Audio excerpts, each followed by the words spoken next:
भगवान राम की सुग्रीव से मैत्री और बाली का वध। मार्कंडेय जी कहते हैं, तदनंतर सीता हरण के दुख से व्याकुल श्री रामचंद्र जी पंपा सरोवर पर आए। उसके जल में स्नान करके उन्होंने पितरों का तर्पण किया। फिर दोनों भाई ऋष्यमूक पर्वत पर चढ़ने लगे। उस समय पर्वत की चोटी पर उन्हें 5 वानर दिखाई पड़े। सुग्रीव ने जब दोनों को आते देखा तो उन्होंने अपने बुद्धिमान मंत्री हनुमान को उनके पास भेजा। हनुमान से बातचीत हो जाने पर दोनों उनके साथ सुग्रीव के पास गए। श्री रामचंद्र जी ने सुग्रीव के साथ मैत्री की और उनसे अपना कार्य निवेदन किया। उनकी बात सुनकर वानरों ने उन्हें वह दिव्य वस्त्र दिखलाया जिसे हरण के समय सीता ने आकाश से नीचे डाल दिया था। उसे पाकर राम को और भी निश्चय हो गया कि सीता को रावण ही ले गया है। उस समय श्री रामचंद्र जी ने सुग्रीव को समस्त भूमंडल के वानरों के राजपद पर अभिषिक्त कर दिया। साथ ही उन्होंने यह प्रतिज्ञा की कि मैं युद्ध में वाली को मार डालूंगा। तब सुग्रीव ने भी सीता को ढूंढ लाने की प्रतिज्ञा की। इस प्रकार प्रतिज्ञा करके दोनों ने एक दूसरे को विश्वास दिलाया। फिर सब मिलकर युद्ध की इच्छा से किशिकंधा को चले। वहां पहुंचकर सुग्रीव ने बड़े जोर से गर्जना की। बाली को यह सहन नहीं हो सका। उसे युद्ध के लिए निकलते देख उसकी स्त्री तारा ने रोकते हुए कहा, नाथ, आज सुग्रीव जिस प्रकार सिंहनाद कर रहा है, उससे मालूम होता है कि इस समय उसका बल बढ़ा हुआ है। उसे कोई बलवान सहायक मिल गया है, अतः आप घर से न निकलें।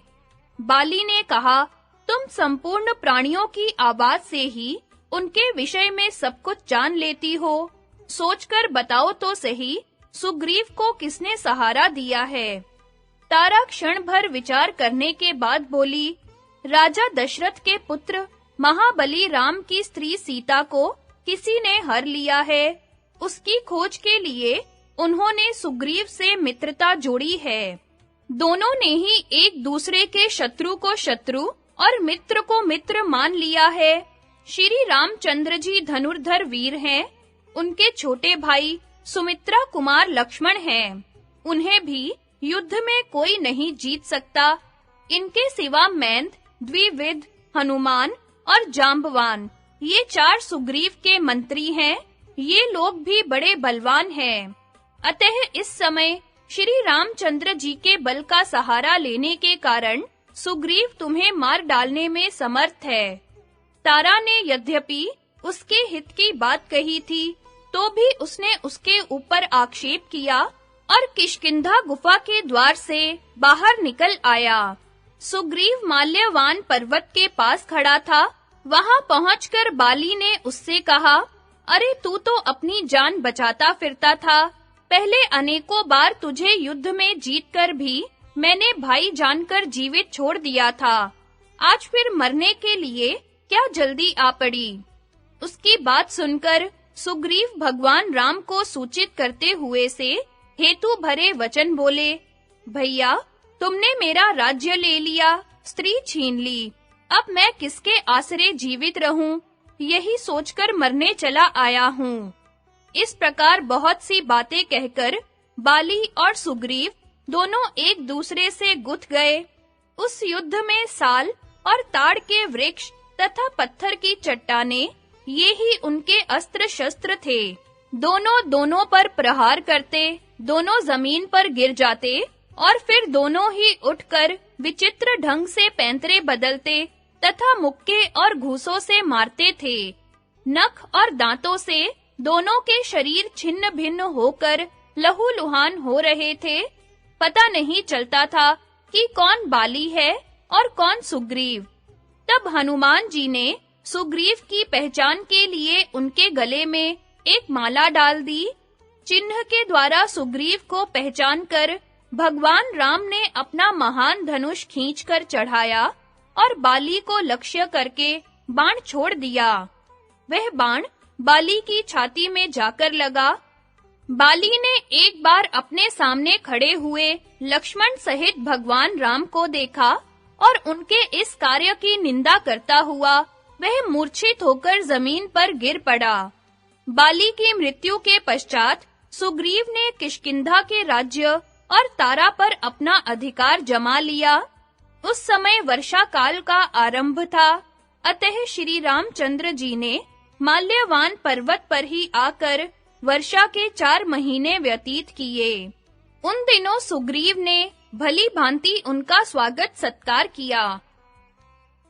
त्रिजटा का स्वप्न, रावण का प्रलोभन और सीता का सतीत्व। मार्कंडेय जी कहते हैं, काम के वशीभूत हुए रावण ने सीता को लंका में ले जाकर एक सुंदर भवन में ठहराया। वह भवन नंदन वन के समान मनोहर उद्यान के भीतर अशोक वाटिका के निकट बना हुआ था। सीता तपस्विनी वेश में वहां ही रहती और प्राय तप उपवास किया करती थी। निरंतर अपने स्वामी श्री रामचंद्र जी का चिंतन करते-करते वह दुबली हो गई और बड़े कष्ट से दिन व्यतीत कर रही थी। रावण ने सीता की रक्षा के लिए कुछ राक्षसी स्त्रियों को नियुक्त कर रखा था। उनकी आकृति बड़ी भयानक थी, कोई फरसा लिए हुए थी और कोई तलवार। किसी के हाथ में त्रिशूल था तो किसी के हाथ में मुदगर। कोई जलती हुई लुआठी ही लिए रहती थी। वे सब के सब सीता को सब ओर से घेर कर बड़ी सावधानी के साथ रात दिन उसकी रक्षा करती थी। वे बड़े विकट वेश बनाकर कठोर स्वर में सीता को धमकाती हुई आपस में कहती थी, आओ हम सब मिलकर इसको काट डालें और तिल के समान टुकड़े-टुकड़े करके बांट कर खा जाएं। उनकी बातें सुनकर एक दिन सीता ने कहा, बहनों, तुम लोग मुझे जल्दी खा जाओ। अब इस जीवन के लिए तनिक भी लोभ नहीं है। मैं अपने स्वामी कमल लोचन भगवान राम के बिना जीना ही नहीं चाहती। प्राण प्यारे के वियोग में निराहार ही रहकर अपना शरीर सुखा डालूंगी, किंतु उनके सिवा दूसरे पुरुष का सेवन नहीं करूंगी। इस बात को सत्य जानो और इसके बाद जो कुछ करना हो करो। सीता की बात सुनकर वे भयंकर शब्द करने वाली राक्षसियां रावण को सूचना देने के लिए चली गईं। उनके चले जाने पर त्रिजटा नाम की एक राक्षसी वहां रह गई। वह धर्म को जानने वाली और प्रिय वचन बोलने वाली थी। उसने सीता को सांत्वना देते हुए कहा, सखी, मैं तुमसे कुछ कहना चाहती हूँ। मुझ पर विश्वास करो और अपने हृदय से भय को निकाल दो। यहाँ एक श्रेष्ठ राक्षस रहता है जिसका नाम है अविंध्य। वह वृद्ध होने के साथ ही बड़ा बुद्धिमान है और सदा श्री रामचंद्र जी के हित चिंतन में ही लगा रहता है। उसने तुमसे कहने के लिए यह संदेश भेजा है, तुम्हारे स्वामी महाबली भगवान राम अपने भाई लक्ष्मण के साथ कुशल पूर्वक हैं। वे इंद्र के समान तेजस्वी वानर राज सुग्रीव के साथ मित्रता करके तुम्हें छुड़ाने का उद्योग कर रहे हैं। अब रावण से भी तुम्हें भय नहीं मानना चाहिए, क्योंकि नलकूबर ने जो उसे शाप दे रखा है, उसी से तुम सुरक्षित रहोगी। एक बार रावण ने नलकूबर की स्त्री रंभा का स्पर्श किया था, इसी से उसको शाप हुआ। अब वह अजितेंद्रिय राक्षस किसी भी पर स्त्री को विवश करके उस पर बलात्कार नहीं कर सकता। तुम्हारे स्वामी श्री रामचंद्र जी लक्ष्मण को साथ लेकर शीघ्र ही यहाँ आने वाले हैं। उस समय सुग्रीव उनकी रक्षा में रहेंगे। भगवान राम अवश्य ही तुम्हें यहाँ से छुड़ा ले जाएंगे। मैंने भी अनिष्ट की सूचना देने वाले घोर स्वप्न देखे हैं, जिनसे रावण का विनाश काल निकट जान पड़ता है। सपने में देखा है कि रावण का सिर मूंड दिया गया है, उसके सारे शरीर में तेल लगा है और वह कीचड़ में डूब रहा है। यह भी देखने में आया कि गधों से जुते हुए रथ पर खड़ा होकर वह बारंबार नाच रहा है।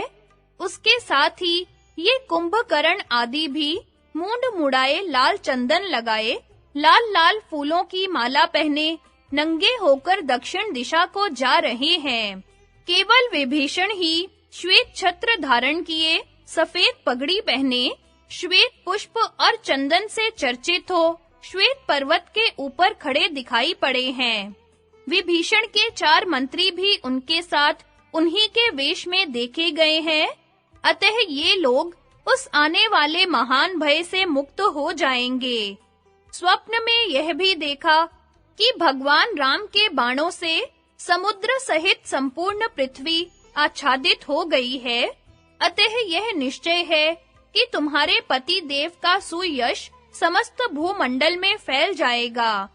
सीते, अब तुम शीघ्र ही अपने पति और देवर से मिलकर प्रसन्न होगी।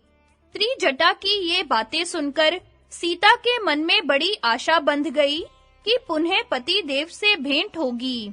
उसकी बात समाप्त होते ही सभी राक्षसियां सीता के पास आकर उसे घेर कर बैठ गई। वह एक शिला पर बैठी हुई पति की याद में रो रही थी। इतने ही में रावण ने आकर उसे देखा और काम बाण से पीड़ित होकर उसके पास आ गया। सीता उसे देखते ही भयभीत हो गई। रावण कहने लगा, सीते, आज तक तुमने जो अपने पति पर अनुग्रह दिखाया, यह बहुत हुआ। अब मुझ पर कृपा करो। मैं तुम्हें अपनी सब स्त्रियों में ऊंचा आसन देकर पटरानी बनाना चाहता हूँ। देवता, गंधर्व, दानव और दैत्य, इन सबकी कन्याएं मेरी पत्नी के रूप में यहाँ विद्यमान है। 14 करोड़ पिशाच, 28 करोड़ राक्षस और इनके तिगुने यक्ष मेरी आज्ञा का पालन करते हैं। मेरे भाई कुबेर की तरह मेरी सेवा में भी अप्सराएं रहती हैं। मेरे यहाँ भी इंद्र के समान दिव्य भोग प्राप्त होते हैं। यहाँ रहने से तुम्हारा वनवास का दुख दूर हो जाएगा। इसलिए सुंदरी, तुम मंदोदरी के समान मेरी पत्नी हो जाओ। रावण के ऐसा कहने पर सीता ने दूसरी ओर मुंह फेर लिया। उसकी आंखों से आंसुओं की झड़ी लग गई। तृण की ओट करके वह कांपती हुई बोली, राक्षसराज, तुमने अनेकों बार ऐसी बातें मेरे सामने कही हैं। इनसे मुझे बड़ा कष्ट पहुंचा है, तो भी मुझ अभागिनी को ये सब बातें सुननी पड़ती हैं। तुम मेरी ओर से अपना मन हटा लो। मैं पराई स्त्री हूँ, पतिव्रता हूँ। तुम किसी तरह मुझे नहीं पा सकते। यह कहकर सीता ने आंचल से अपना मुंह ढक लिया और फूट-फूट कर रोने लगी। उसका कोरा उत्तर पाकर रावण वहां से अंतर्धान हो गया और शोक से दुबली हुई सीता राक्षसियों से घिरी वहीं रहने लगी। उस समय त्रिजटा ही उसकी सेवा वानरों का जाना तथा हनुमान जी का श्री रामचंद्र जी से सीता का समाचार कहना। मार्कंडेय जी कहते हैं, श्री रामचंद्र जी लक्ष्मण के साथ माल्यवान पर्वत पर रहते थे। सुग्रीव ने उनकी रक्षा का पूरा प्रबंध कर दिया था। एक दिन भगवान राम लक्ष्मण से बोले, सुमित्रा नंदन, जरा किष्किंधा में जाकर पता तो लगाओ सुग्रीव क्या कर रहा है। मैं तो समझता हूँ वह अपनी की हुई प्रतिज्ञा का पालन करना नहीं जानता।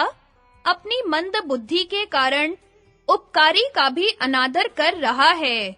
यदि वह सीता के लिए कुछ उद्योग न करता हो, विषय भोग में ही आसक्त हो, तो उसे भी तुम बाली के ही मार्ग पर पहुंचा देना। यदि हमारे कार्य के लिए कुछ चेष्टा कर रहा हो, तो उसे साथ लेकर शीघ्र ही यहाँ लौट आना, विलंब न करना।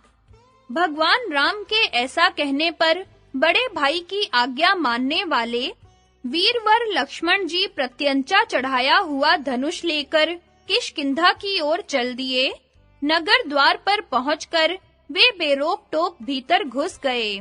वानर राज सुग्रीव लक्ष्मण को कुपित जानकर स्त्री को साथ ले बहुत ही विनीत भाव से उनकी अगवानी में लग गए। उन्होंने उनका पूजन और सत्कार किया। इससे लक्ष्मण जी प्रसन्न हुए और निर्भय होकर श्री रामचंद्र जी का आदेश सुनाने लगे। यह सुन लेने पर सुग्रीव ने हाथ जोड़कर कहा, लक्ष्मण, मेरी बुद्धि खोटी नहीं है, मैं कृतघ्न और निर्दयी भी नहीं हूँ। सीता की खोज के लिए जो यत्न मैंने किया है, उसे ध्यान देकर सुनिए। सब दिशाओं में सुशिक्षित वानर पठाए गए हैं, उनके लौटने का समय भी नियत कर दिया गया है। कोई भी 1 महीने से अधिक समय नहीं लगा सकता।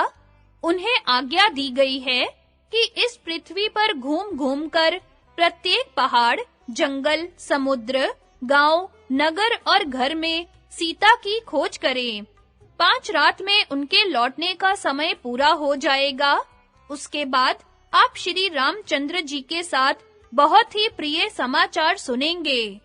सुग्रीव की बात सुनकर लक्ष्मण जी बहुत प्रसन्न हुए।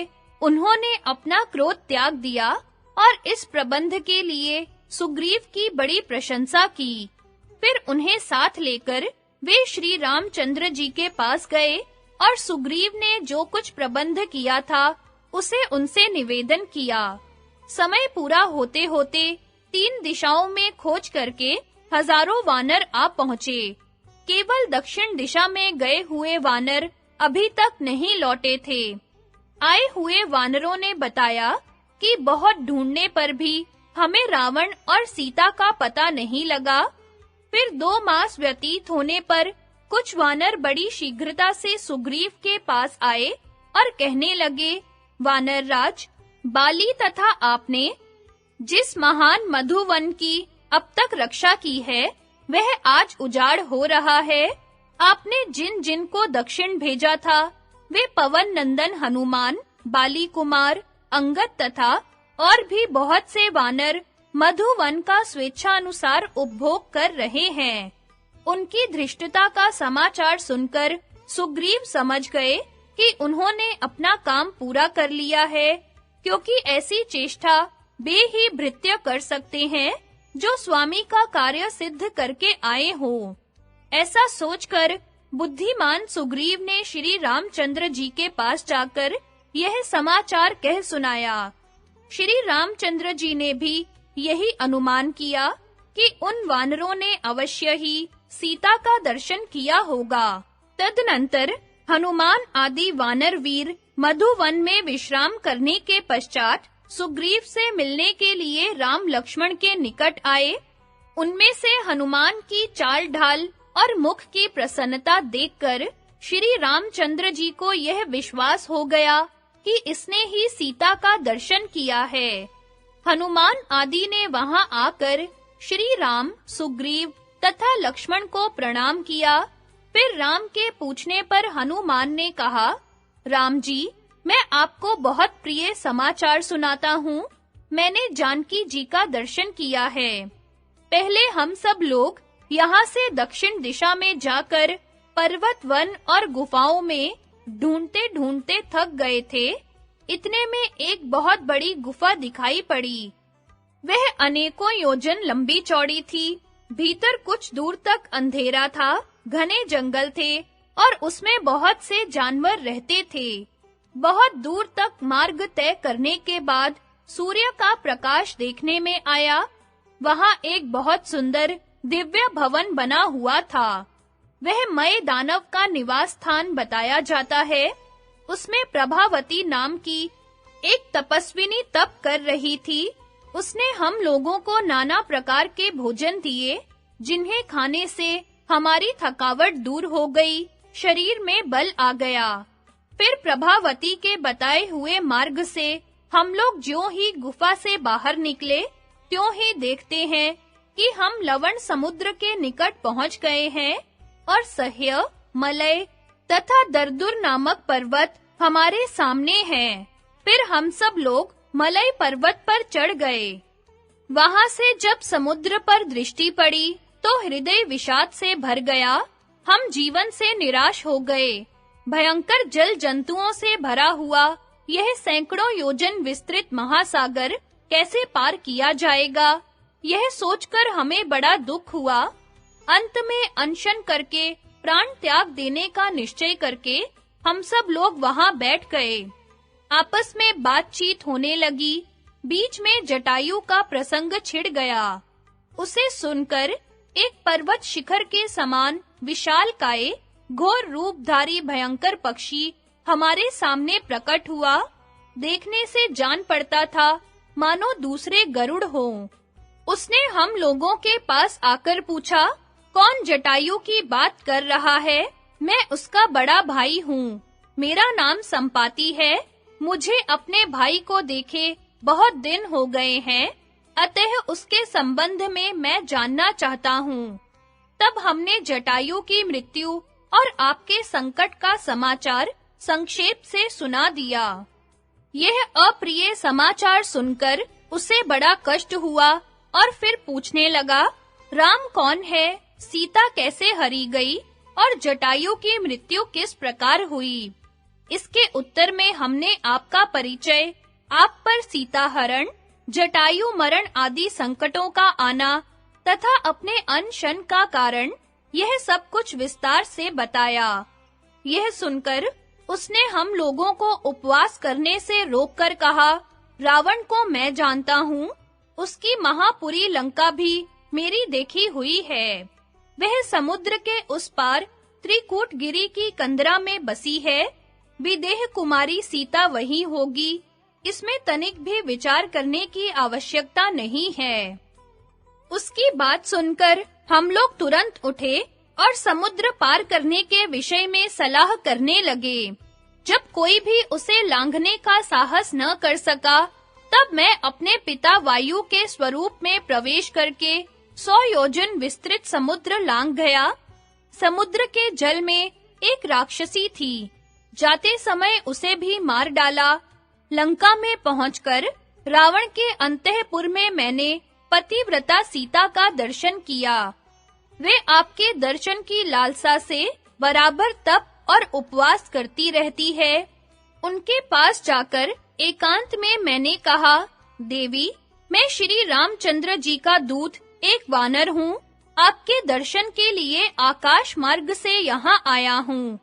दोनों राजकुमार श्री राम और लक्ष्मण कुशल से हैं। वानर राज सुग्रीव इस समय उनके रक्षक हैं।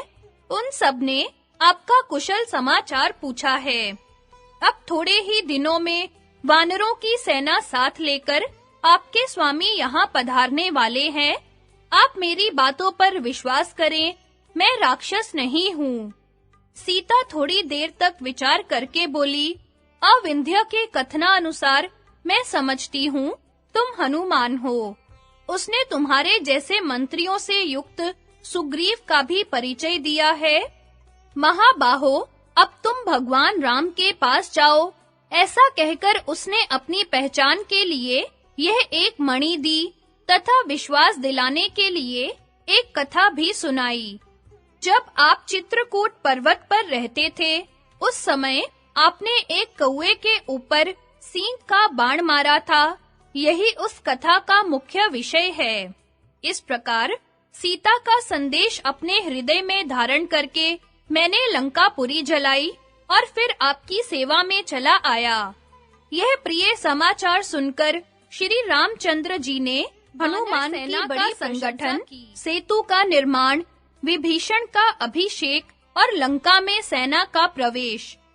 मार्कंडेय जी कहते हैं, तदनंतर वहां पर सुग्रीव की आज्ञा से बड़े-बड़े वानर वीर एकत्रित होने लगे। सर्वप्रथम बाली का श्वशुर सुषेण श्री रामचंद्र जी की सेवा में उपस्थित हुआ। उसके साथ वेगवान वानरों की 10 अरब सेना थी। महाबलवान गज और गव्य एक अरब सेना लेकर आए। ग्वाक्ष के साथ 60 अरब वानर थे। गंधमादन पर्वत पर रहने वाला गंधमादन नाम से प्रसिद्ध वानर अपने साथ 100 अरब वानरों की फौज लेकर आया। महाबली पनस के साथ 52 करोड़ सेना थी। अत्यंत पराक्रमी दधिमुख भी तेजस्वी वानरों की बहुत बड़ी सेना लेकर उपस्थित हुआ। जाम्बवान के साथ भयानक पौरुष दिखाने वाले काले रीछों की 100 अरब सेना थी। ये तथा और भी बहुत से वानर सेनाओं के सरदार श्री रामचंद्र जी की सहायता के लिए वहां एकत्रित हुए। इन वानरों में से कितनों ही का शरीर पर्वत शिखर के समान ऊंचा था, कई भैंसों की तरह मोटे और काले थे, कितने ही शरद ऋतु के बादल जैसे सफेद थे। बहुतों का मुख सिंदूर के समान लाल था। वानरों की वह विशाल सेना भरे पूरे महासागर के समान दिखाई पड़ती थी। इस प्रकार जब सब ओर से वानरों की फौज इकट्ठी हो गई, तब सुग्रीव सहित भगवान राम ने एक दिन अच्छी तिथि, उत्तम नक्षत्र और शुभ मुहूर्त में वहां से कूच कर दिया। उस समय सेना व्यूह के आकार में खड़ी की गई थी। उस व्यूह के अग्र भाग में पवन नंदन हनुमान थे और पिछले भाग की रक्षा लक्ष्मण जी कर रहे थे।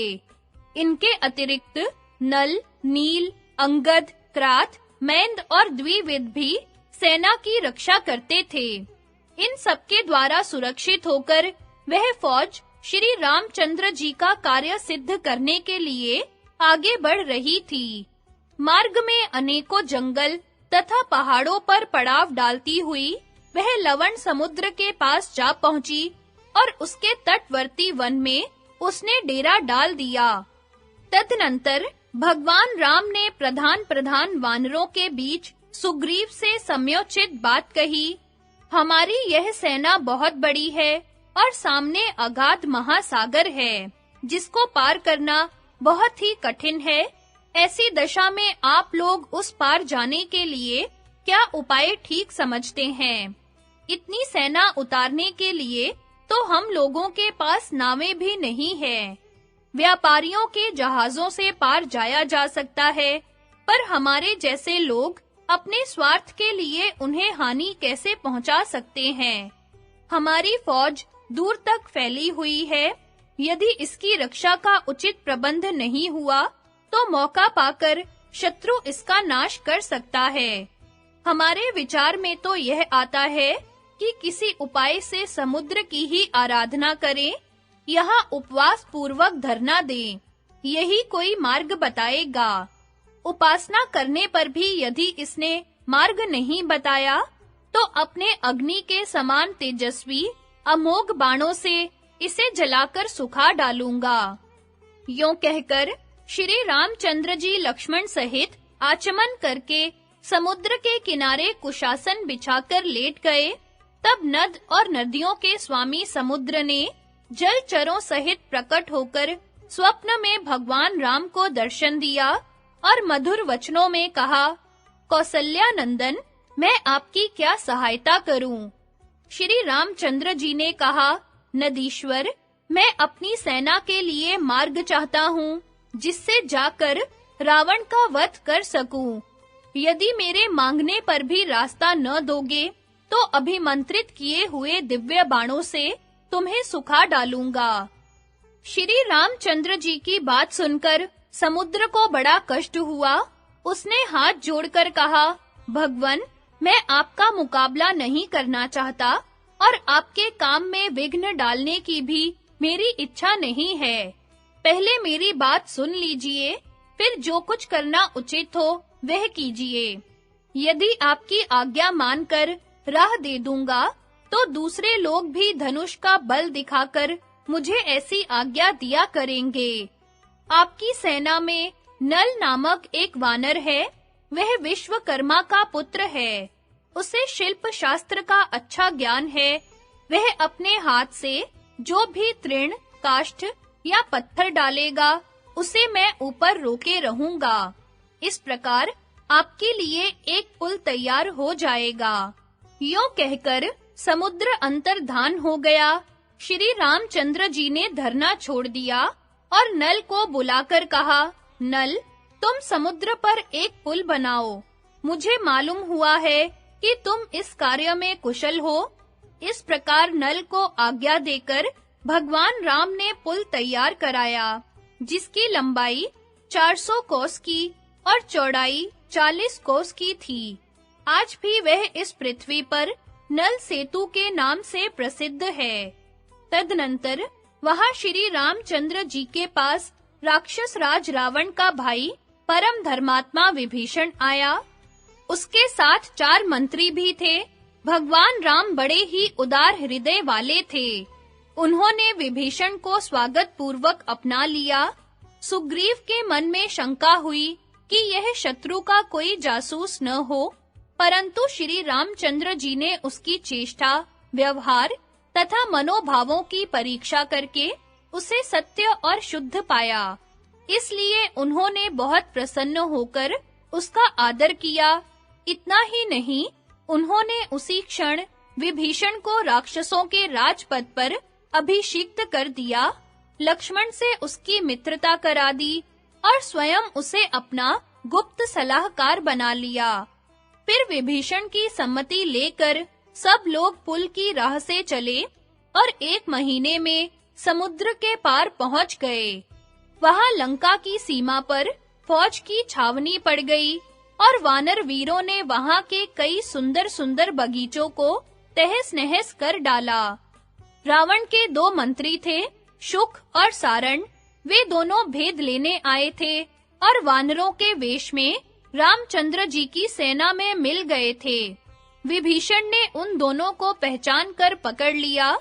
फिर जब वे अपने असली रूप में प्रकट हुए तो उन्हें राम की सेना दिखाकर छोड़ दिया। लंका के उपवन में सेना ठहराई गई और भगवान राम ने अत्यंत बुद्धिमान अंगद को दूत बनाकर रावण के पास भेजा। अंगद का रावण के पास जाकर राम का संदेश सुनाना और राक्षसों तथा वानरों का संग्राम।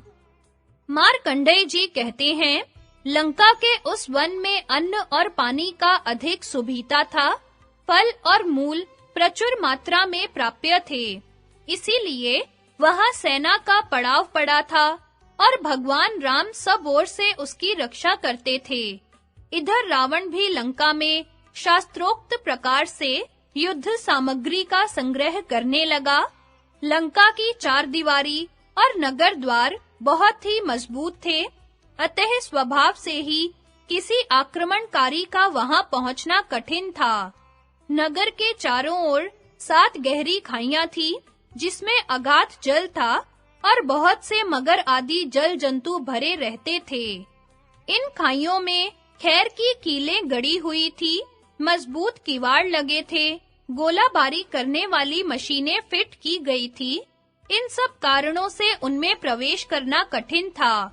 मूसल, बनेठी, बाण, तोमर, तलवार, फरसे, मोम के मुदगर और तोप आदि अस्त्र शस्त्रों का भी विशेष संग्रह था। नगर के सभी दरवाजों पर छिपकर बैठने के लिए बुर्ज बने हुए थे और घूम फिरकर रक्षा करने वाले रिसाले भी तैनात किए गए थे। इनमें अधिकांश पैदल और बहुत से हाथी सवार तथा घुड़सवार भी थे। इधर अंगद जी दूत बनकर लंका में गए। नगर द्वार पर पहुंचकर उन्होंने रावण के पास खबर भेजी और निडर होकर पुरी में प्रवेश किया। उस समय करोड़ों राक्षसों के बीच महाबली अंगद मेघमाला से घिरे हुए सूर्य की भांति शोभा पा रहे थे।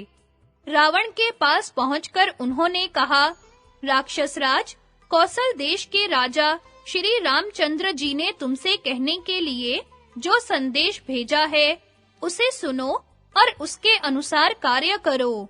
जो अपने मन पर काबू न रखकर अन्याय में लगा रहता है, ऐसे राजा को पाकर उसके अधीन रहने वाले देश और नगर भी नष्ट हो जाते हैं।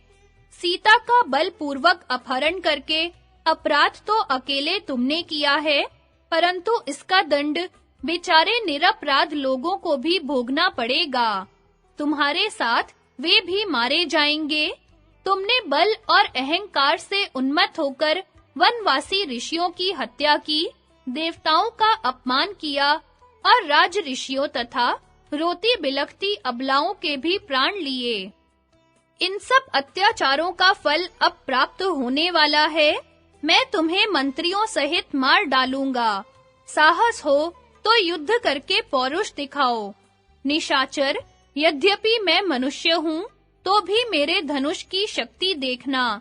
जनक नंदिनी सीता को छोड़ दो, अन्यथा मेरे हाथ से कभी भी तुम्हारा छुटकारा होना असंभव है। मैं अपने तीखे बाणों से इस भूमंडल को राक्षसों से शून्य कर दूंगा। श्री रामचंद्र जी के दूत के मुख से ऐसी कठोर बात सुनकर रावण सहन न कर सका। वह क्रोध से अचेत हो गया। उसका इशारा पाकर 4 राक्षस उठे और जिस प्रकार पक्षी सिंह को पकड़े, उसी तरह उन्होंने अंगद के 4 अंगों को पकड़ लिया। अंगद उन चारों को लिए दिए ही उछलकर महल की छत पर जा बैठे।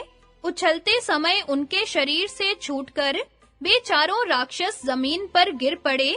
उनकी छाती फट गई और अधिक चोट लगने के कारण उन्हें बड़ी पीड़ा हुई। अंगद महल के कंगूरे पर चढ़ गए और वहां से कूदकर लंकापुरी को लांघते हुए अपनी सेना के समीप आ पहुंचे। वहां श्री रामचंद्र जी से मिलकर उन्होंने सारी बातें बताई। राम ने अंगद की बड़ी प्रशंसा की। फिर वे विश्राम भगवान राम ने वायु के समान वेग वाले वानरों की संपूर्ण सेना के द्वारा लंका पर एक साथ धावा बोल दिया और उसकी 4 दीवारें तुड़वा डाली। नगर के दक्षिण द्वार में प्रवेश करना बड़ा कठिन था, किंतु लक्ष्मण ने विभीषण और जांबवान को आगे कर उसे भी धूल में मिला दिया। फिर युद्ध करने में कुशल वानर वीरों की 100 अरब सेना लेकर लंका के भीतर घुस गए। उस समय उनके साथ 3 करोड़ भालुओं की सेना भी थी। इधर रावण ने भी राक्षस वीरों को युद्ध का आदेश दिया। आज्ञा पाते ही इच्छा अनुसार रूप धारण करने वाले भयंकर राक्षस लाख-लाख की टोली बनाकर आ पहुंचे और किले बंदी करके अस्त्र शस्त्रों की वर्षा द्वारा वानरों को भगाने और अपने महान पराक्रम का परिचय देने लगे। इधर वानर भी खंभों से मार-मार कर निशाचरों को गिराने लगे। दूसरी ओर भगवान राम ने बाणों की वर्षा करके उनका संहार आरंभ किया। एक और लक्ष्मण भी अपने सुदृढ़ बाणों से किले के भीतर रहने वाले राक्षसों के प्राण लेने लगा। जब रावण को यह सब समाचार ज्ञात हुआ, तो वह अमर्ष में भरकर पिशाचों और राक्षसों की भयावनी सेना साथ ले स्वयं भी युद्ध के लिए आ पहुंचा। वह दूसरे शुक्राचार्य के समान युद्ध शास्त्र की कला में प्रवीण था। शुक्र की बताई हुई रीति से उसने अपनी सेना का व्यूह रचाया और वानरों का संहार करने लगा।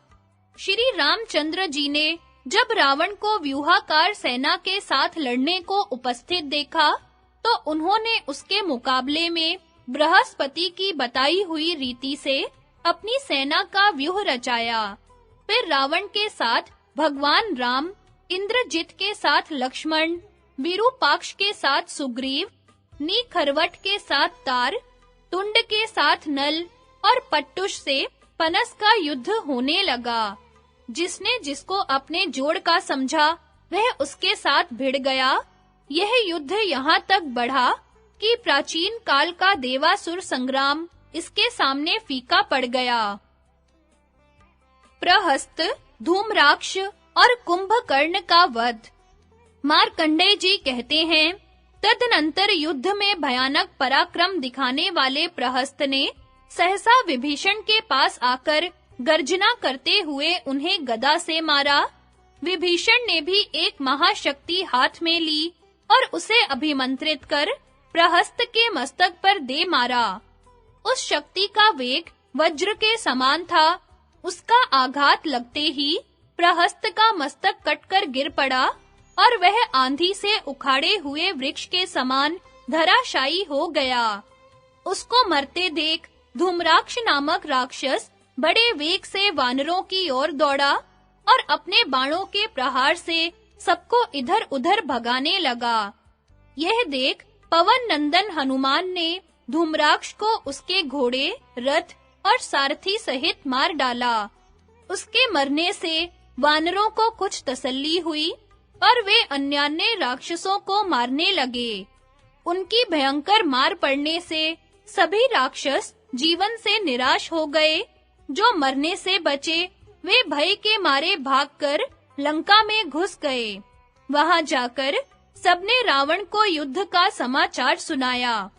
उनके मुख से सेना सहित प्रहस्त और धूम्राक्ष के वध का वृत्तांत सुनकर रावण बड़ी देर तक शोक भरे उच्छ्वास लेता रहा, फिर सिंहासन से उठकर कहने लगा, अब कुंभकर्ण के पराक्रम दिखाने का समय आ गया है। ऐसा सोचकर उसने ऊंची आवाज वाले नाना प्रकार के बाजे बजवाए और विशेष प्रयत्न करके घोर निद्रा में पड़े हुए कुंभकर्ण को जगाया। फिर जब वह कुछ स्वस्थ और शांत हुआ, तो उससे रावण ने कहा, भैया कुंभकर्ण, तुम्हें पता नहीं हम लोगों पर बड़ा भारी भय आ पहुंचा है। मैं राम की स्त्री सीता को हर लाया था, उसी को वापस लेने के लिए वह समुद्र पर पुल बांधकर यहाँ आया हुआ है। उसके साथ वानरों की बहुत बड़ी सेना है। अब तक उसने प्रहस्त आदि हमारे कई आत्मीय व्यक्तियों को मार डाला है और राक्षसों का संहार मचा रखा है। तुम्हारे सिवा कोई ऐसा वीर नहीं है जो उसे मार सके। तुम बलवानों में श्रेष्ठ हो, इसलिए कवच आदि से सुसज्जित हो, युद्ध के लिए जाओ और राम आदि संपूर्ण शत्रुओं का नाश करो। रावण की आज्ञा मानकर कुंभकर्ण जब अपने अनुचरों सहित नगर से बाहर निकला, तो उसकी दृष्टि सामने ही खड़ी हुई वानर सेना पर पड़ी, जो विजय के उल्लास से शोभा पा रही थी। फिर जब उसने भगवान राम के दर्शन की इच्छा से उस सेना में इधर-उधर दृष्टि डाली, तो उसे हाथ में धनुष लिए लक्ष्मण भी दिखाई पड़े। इतने ही में वानरों ने आकर कुंभकर्ण को सब ओर से घेर लिया और बड़े-बड़े पेड़ उखाड़कर उसको मारने लगे। कुछ वानर नाना प्रकार के भयानक अस्त्र-शस्त्रों का प्रहार करने लगे। कुंभकर्ण इससे जरा भी विचलित न हुआ। वह हंसते-हंसते वानरों का भक्षण करने लगा। देखते-देखते बल, चंडबल और वज्रबाहु नामक वानर उसके मुख के ग्रास बन गए। कुंभकर्ण का यह दुखदाई कर्म देखकर तार आदि वानर थर्रा उठे और बड़े जोर से चीत्कार करने लगे। उनका क्रंदन सुनकर सुग्रीव वहां दौड़े आए और एक शाल का वृक्ष उखाड़कर उन्होंने कुंभकर्ण के सिर पर दे मारा। वह शाल टूट गया, पर कुंभकर्ण को पीड़ा न पहुंची। हाँ, उसके स्पर्श से वह कुछ सावधान अवश्य हो गया। फिर तो उसने विकट गर्जना की और सुग्रीव को बलपूर्वक पकड़कर अपनी दोनों भुजाओं में दाब लिया। लक्ष्मण जी यह सब देख रहे थे। जब वह राक्षस सुग्रीव को लेकर जाने लगा, तो वे दौड़कर उसके सामने आ गए। उन्होंने कुंभकर्ण को लक्ष्य करके एक बड़ा वेगशाली बाण मारा। वह उसके कवच को काटकर शरीर को छेदता हुआ रक्त रंजित हो जमीन में समा गया। छाती छिद जाने के कारण सुग्रीव को तो उसने छोड़ दिया और अपने हाथों में एक बहुत बड़ी चट्टान लिए लक्ष्मण पर धावा बोल दिया। लक्ष्मण ने भी बड़ी शीघ्रता के साथ दो तीखे बाण मारकर ऊपर उठी हुई उसकी दोनों भुजाओं को काट डाला। अब उसके 4 बाहें हो गई। कुंभकर्ण ने पुनः 4 हाथों में शिलाएं लेकर आक्रमण किया, किंतु सुमित्रा नंदन ने हस्त लाघव दिखाते हुए फिर से बाण मारकर उन चारों भुजाओं को भी काट दिया। तब उसने अपना शरीर बहुत बड़ा कर लिया। उसके अनेकों पैर, अनेकों सिर और अनेकों भुजाएं हो गईं। यह देख लक्ष्मण ने ब्रह्मास्त्र का प्रहार करके उस पर्वताकार राक्षस को चीर डाला। जैसे बिजली गिरने से वृक्ष धाराशायी हो जाता है, उसी प्रकार उस दिव्य अस्त्र से आहत होकर वह महाबली राक्षस पृथ्वी पर गिर पड़ा। कुंभकर्ण को प्राणहीन होकर गिरते देख राक्षस लोग भय के मारे भाग गए।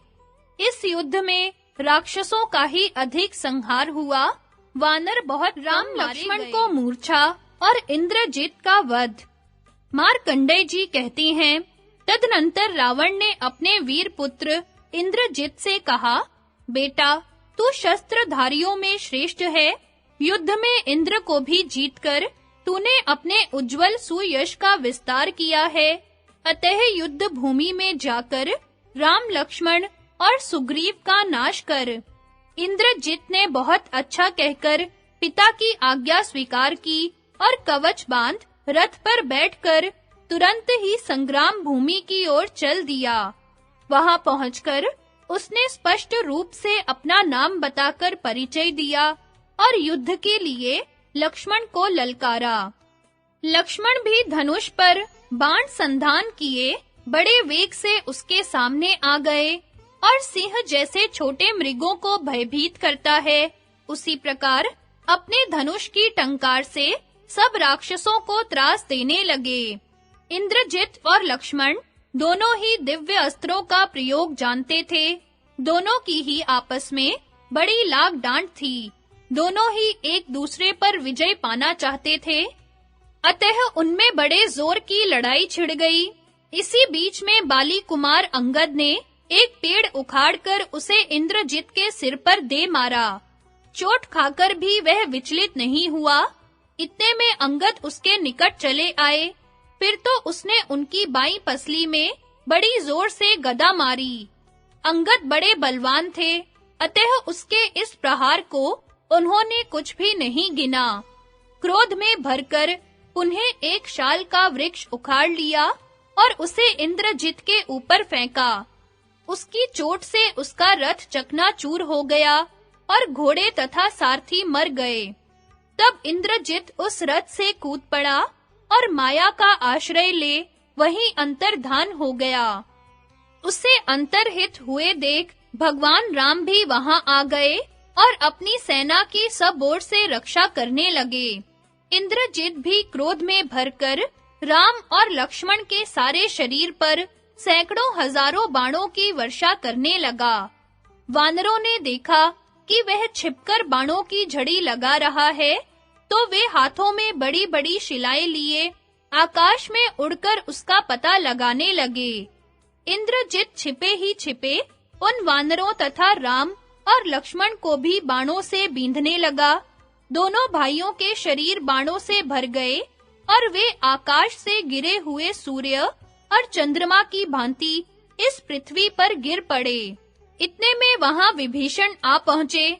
उन्होंने प्रज्ञास्त्र से उनकी मूर्छा दूर की और सुग्रीव ने विशल्या नाम की औषधि को दिव्य मंत्र से अभिमंत्रित करके उसे दोनों भाइयों की देह में लगाया।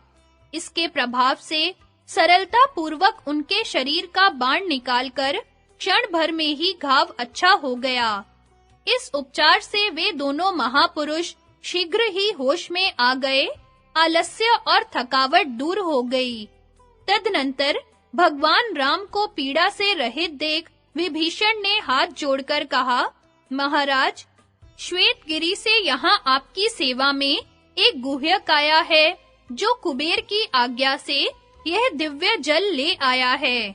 इससे आंख धो लेने पर आप माया से छिपे हुए प्राणियों को भी देख सकते हैं तथा जिसे-जिसे यह जल देंगे वह मनुष्य भी उन्हें देख सकता है। बहुत अच्छा कहकर श्री रामचंद्र जी ने वह जल स्वीकार किया और उससे अपने दोनों नेत्र धोए। इसके बाद लक्ष्मण, सुग्रीव, जाम्बवान, हनुमान, अंगद, मैंद, द्विविद और नील ने भी उसका प्रयोग किया। प्राय सभी प्रमुख वानरों ने उससे अपने-अपने नेत्र धोए। विभीषण के बताए अनुसार ही उस जल का प्रभाव देखा गया।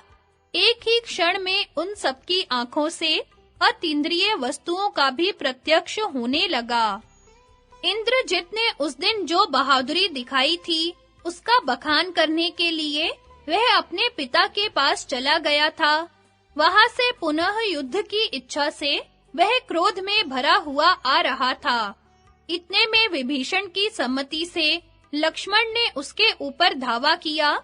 यह देख इंद्रजित ने अनेकों मर्म भेदी बाण मारकर लक्ष्मण को बींध डाला। तब लक्ष्मण ने भी अग्नि के समान दाहक बाणों से इंद्रजित के ऊपर प्रहार किया। लक्ष्मण की चोट से आहत होकर इंद्रजित क्रोध से मूर्छित हो गया और उसने अपने शत्रु के ऊपर विषधर सांपों के समान 8 बाण मारे। फिर लक्ष्मण ने भी अग्नि के समान तीखे स्पर्श वाले 3 बाण मारे। उन बाणों का स्पर्श होते ही इंद्रजित के प्राण पखेरु उड़ गए। राम रावण युद्ध, रावण वध और राम सीता सम्मिलन। मार्कंडेय जी कहते हैं, प्रिय पुत्र मेघनाद के मारे जाने पर रावण रत्न जटित सुवर्ण के रथ पर बैठकर लंका से चला। उनके साथ तरह-तरह के अस्त्र शस्त्रों से सुसज्जित अनेकों भयंकर राक्षस थे। इस प्रकार वह वानर यूथपतियों के साथ मुठभेड़ करता राम जी की ओर चला। उसे क्रोधातुर होकर राम जी की ओर आते देख सेना के सहित मैंद, नील, नल, अंगद, हनुमान और जांबवान ने चारों ओर से घेर लिया। उन रीछ और वानर वीरों ने वृक्षों की मार से रावण के देखते-देखते उसकी सेना को तहस-नहस कर डाला। मायावी राक्षस राज ने जब देखा कि शत्रु मेरी सेना को नष्ट किए डालते हैं, तो उसने माया फैलाई। थोड़ी ही देर में उसके शरीर से निकले हुए बाण, शक्ति और रिष्टि आदि आयुधों से सुसज्जित सैकड़ों हजारों राक्षस दिखाई देने लगे, किंतु भगवान राम ने दिव्य अस्त्रों के द्वारा उन सभी को मार डाला। इसके बाद रावण ने दूसरी माया फैलाई। वह राम और लक्ष्मण के ही रूप धारण करके राम लक्ष्मण की ओर दौड़ा। राक्षस राज की इस माया को देखकर भी लक्ष्मण जी को किसी प्रकार की घबराहट नहीं हुई। उन्होंने राम जी से कहा, भगवन, अपने ही समान आकार वाले इन पापी राक्षसों को मार डालिए। तब श्री राम ने उन्हें तथा और भी अनेकों राक्षसों को धराशायी कर दिया। इस समय इंद्र का सारथी मातली नील वर्ण घोड़ों से जुता हुआ सूर्य के समान तेजस्वी रथ लिए उस रणांगण में राम जी के पास उपस्थित हुआ और उनसे कहने लगा, रघुनाथ जी, यह नीले घोड़ों से जुता हुआ इंद्र का जैत्र नामक श्रेष्ठ रथ है। इसी पर चढ़कर इंद्र ने संग्राम भूमि में सैकड़ों दैत्य और दानवों का वध किया है। पुरुष सिंह, आप भी मेरे सारथ्य में इसी पर सवार होकर तुरंत रावण को मार डालिए, देरी मत कीजिए। तब श्री रघुनाथ जी ने प्रसन्न होकर कहा, ठीक है। ऐसा कहकर उस रथ पर चढ़ गए। रावण पर चढ़ाई करते ही सब राक्षस हाहाकार करने लगे तथा आकाश में देवता लोग दुंदुभियों का शब्द करते हुए सिंहनाद करने लगे। इस प्रकार राम और रावण का बड़ा भीषण संग्राम छिड़ गया। उस युद्ध की कोई दूसरी उपमा मिलनी असंभव ही है। राक्षस राज रावण ने राम के ऊपर इंद्र के वज्र के समान एक अत्यंत कठोर त्रिशूल छोड़ा। उस त्रिशूल को राम जी ने तत्काल अपने पैने बाणों से काट डाला। उनका यह दुष्कर कार्य देखकर रावण पर भय सवार हो गया और वह क्रोधित होकर हजारों लाखों तीखे-तीखे बाण बरसाने लगा। उनके सिवा उसने भुशुंडी, शूल, मूसल, फरसा, शक्ति और तरह-तरह के आकार की शतघ्नियां और पैने-पैने छुरों की भी वर्षा आरंभ कर दी। रावण की इस विकट माया को देखकर समस्त वानर इधर-उधर भागने लगे। तब राम जी ने अपने तरकसों से एक बाण खींचकर उसे ब्रह्मास्त्र से अभिमंत्रित किया और फिर उस अतुलित प्रभावपूर्ण बाण को रावण पर छोड़ दिया। राम जी ने ज्यों ही धनुष को कान तक खींचकर उसे छोड़ा, वह राक्षस अपने रथ, घोड़े और सारथी के सहित भीषण अग्नि से व्याप्त होकर जलने लगा। इस प्रकार पुण्यकर्मा भगवान राम के हाथ से रावण का वध हुआ देखकर गंधर्व और चारणों के सहित सब देवता बड़े प्रसन्न हुए।